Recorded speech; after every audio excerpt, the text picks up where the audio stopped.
ત્યારે હાલ રાજકોટ શહેર અને સૌરાષ્ટ્રના વાહન ચાલકો માટે મહત્વના સમાચાર સામે આવ્યા છે। રાજકોટના નવનિર્મિત સાંઢિયા પુલનું રાજ્યના ગૃહ રાજ્યમંત્રી હર્ષ સંઘવીના હસ્તે લોકાર્પણ કરવામાં આવ્યું છે। સાદા સમારંભમાં હર્ષ સંઘવી ખુલ્લી જીપમાં સવાર થઈ પુલનું ઉદ્ઘાટન કર્યું હતું। અંદાજે 74 કરોડ રૂપિયાના ખર્ચે નિર્માણ પામેલા પુલથી રાજકોટ જામનગર હાઈવે પરની ટ્રાફિક સમસ્યામાંથી રાહત મળશે। આ સાથે જ દરરોજ અવરજવર કરતા લાખો વાહન ચાલકોને વધુ ઝડપી અને સુગમ મુસાફરી થશે।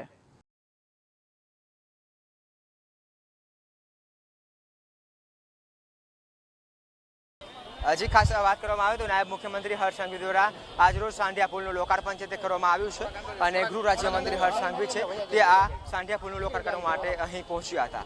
ખાસ ગૃહમંત્રી હર્ષ સંઘવી જ્યારે અહીં સાંઢિયા પુલનું લોકાર્પણ કરવા માટે પહોંચ્યા ત્યારે ધારાસભ્યો, સાંસદ સભ્યો, રાજકોટ મહાનગરપાલિકાના સ્ટેન્ડિંગ કમિટીના ચેરમેન અને મેયર સહિતના અધિકારીઓ અને પદાધિકારીઓ છે તેઓ પણ અહીં સાથે જોડાયા હતા। હાલ અત્યારે ગૃહ રાજ્યમંત્રી હર્ષ સંઘવી છે જેઓએ આ સાંઢિયા પુલનું લોકાર્પણ કર્યું છે અને ખાસ કરીને કહી શકાય કે આ સાંઢિયા પુલનું લોકાર્પણ કરતાની સાથે જ હજારોની સંખ્યામાં જે વાહન ચાલકો છે તેઓ પણ સાથે જોડાઈ ચૂક્યા હતા અને લોકો પણ કહી શકાય કે આતુરતાપૂર્વક રાહ જોઈ રહ્યા હતા અને હાલ અત્યારે તેમના દ્વારા આ પુલનું કહી શકાય કે લોકાર્પણ કરતાની સાથે જ કહી શકાય કે હાલ અત્યારે હર્ષ સંઘવી છે તેઓ કહી શકાય કે અહીંથી પુલનું લોકાર્પણ કર્યા બાદ અહીંથી રવાના થયા છે અને આ દ્રશ્યોમાં દેખાડી રહ્યો છું કે હાલ અત્યારે આ પુલનું લોકાર્પણ છે તે કરવામાં આવ્યું છે। શું કહેશો, રાજ્યમંત્રી અહીંયા આવ્યા હતા અને પુલનું લોકાર્પણ કરવામાં આવ્યું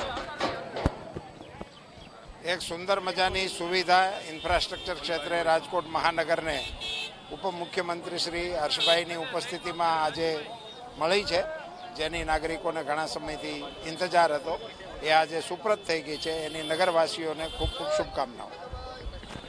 નગરજનો છે તેમને ખૂબ ખૂબ શુભકામનાઓ છે ત્યાં આપવામાં આવે છે અને ખાસ કરીને કહી શકાય કે સાંસદ સહિતના જે તમામ લોકો છે એ પણ સાથે જોડાયા છે।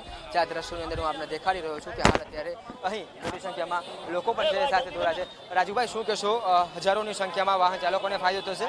જેવો જ નાયબ મુખ્યમંત્રીએ બ્રિજ ખુલ્લો મૂક્યો, લોકો પણ સાથે જોડાઈ ગયા। નાયબ મુખ્યમંત્રીએ લગભગ દરરોજના 50,000 વાહનો અહીંથી પસાર થાય છે। આ બ્રિજને ખુલ્લો મૂકીને રાજકોટની એક હું માનું છું કે બહુ મોટી સમસ્યાનો આજે ઉકેલ લેવા છે। આટલા વ્યસ્ત સમયની વચ્ચે પણ ફક્ત રાજકોટના આ ભોવેશ્વરના સાંઢિયા પુલના લોકાર્પણ માટે માન્ય નાયબ મુખ્યમંત્રી આવ્યા છે ત્યારે અમે એમનો આભાર માનીએ છીએ અને રાજકોટ મહાનગરપાલિકાએ એક નવું નજરાણું રાજકોટની પ્રજાને આપ્યું છે। દરરોજના 50,000 કરતાં વધુ વાહનો જ્યારે આવાગમન કરતા હોય છે ત્યારે આ બ્રિજનું એક આગવું મહત્ત્વ છે। આવા બ્રિજને રાજકોટની જીવાદોરી સમા કે જ્યાં એમ્સ હોસ્પિટલ આવેલી છે, જામનગર રોડ, દ્વારકા, આ રોડનું લોકાર્પણ આજે નાયબ મુખ્યમંત્રી હર્ષભાઈ સંઘવીએ કરી અને રાજકોટની પ્રજાને એક મોટી ભેટ આપી છે। રાજકોટ મહાનગરપાલિકા, એના મેયરશ્રી તથા તમામ પદાધિકારીઓનો અમે આભાર માનીએ છીએ એટલા માટે કે આજે આ એક ઘણા સમયથી રાજકોટની પ્રજાની વાત હતી કે સાંઢિયો પુલ તાત્કાલિક ચાલુ કરવામાં આવે અને આજે યુદ્ધના ધોરણે જે રીતે ચાલુ કરવામાં આવ્યો છે, હું નાયબ મુખ્યમંત્રી હર્ષભાઈ સંઘવી, મેયર શ્રી નેહલભાઈ, શહેર ભાજપ પ્રમુખ શ્રી માધવભાઈ, સૌને અભિનંદન આપું છું। લોકસભાના સભ્યો, ધારાસભ્યો સૌએ સહિયારો પુરુષાર્થ કર્યો છે, એના કારણે આ બ્રિજનું લોકાર્પણ આજે શક્ય બન્યું છે। કે આ બ્રિજનું લોકાર્પણ છે શક્ય બન્યું છે અને આ દ્રશ્યો છે હું આપણે દેખાડવા માંગીશ કે હાલ અત્યારે જેવો જ બ્રિજ છે તે ખુલ્લો મૂકવામાં આવ્યો છે કે મોટી સંખ્યામાં વાહન ચાલકો છે તેઓ કહી શકાય કે આ બ્રિજ ઉપરથી પસાર થઈ રહ્યા છે।